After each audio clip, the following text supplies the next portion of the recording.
Manuela Pokosi Koulibaly. C'est la chronique du jeudi. Pour ceux qui nous rejoignent, nous parlons immigration. Autrement dit, le fait de quitter le chez-soi, de quitter son pays pour un autre pays, c'est un phénomène difficile à quantifier tant il existe de flux et de destinations. Mais pour vous donner une idée, l'ONU Info rapporte qu'en 2019, 272 millions de personnes, de migrants internationaux, ont été dans le monde. Voilà, 272 millions de migrants internationaux dans le monde. On considère qu'il existe 4 principaux facteurs d'immigration. On a le facteur économique, on a pu le voir, ce qui est normal.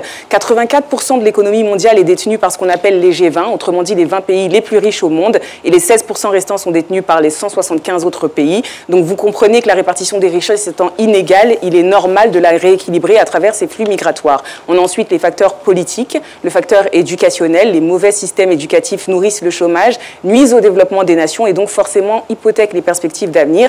Et enfin, on peut avoir les catastrophes naturelles, les effets du réchauffement climatique qui obligent les populations à quitter leurs terres. Alors quoi qu'il en soit, on l'a rappelé, l'immigration est un phénomène naturel qu'on ne pourra jamais empêcher. Et forcément, lorsqu'on parle d'immigration, on parle aussi d'immigration clandestine, comme on l'a entendu. L'immigration clandestine, en chiffres, c'est plus de 5300 décès. C'était plus de 5300 décès en 2019. À l'échelle internationale, ce sont les États-Unis qui accueillent le plus de migrants, environ 19% du nombre de migrants total. Et en ce qui concerne leur provenance, un tiers des migrants internationaux proviennent de 10 pays seulement, l'Inde étant le principal pays d'origine avec environ 18 millions de personnes vivant à l'étranger, suivi du Mexique et de la Chine pour ne citer que le top 3. Alors contrairement aux idées reçues, les Africains ne sont donc pas ceux qui immigrent le plus. On va dire que l'année 2020 a compté pour du beurre avec la Covid-19, mais en 2019, 300 000 Africains ont quitté l'Afrique pour l'Europe seulement.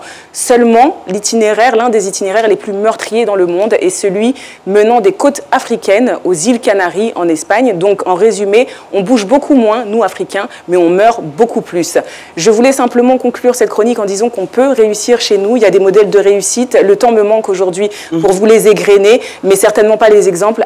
Aliko Dangote, que vous connaissez certainement tous, et Oumarou Kanazoé, feu Oumarou Kanazoé, qui est un milliardaire burkinabé qui a commencé en vendant du coton. Donc on peut, c'est possible aussi de réussir chez nous. Merci infiniment.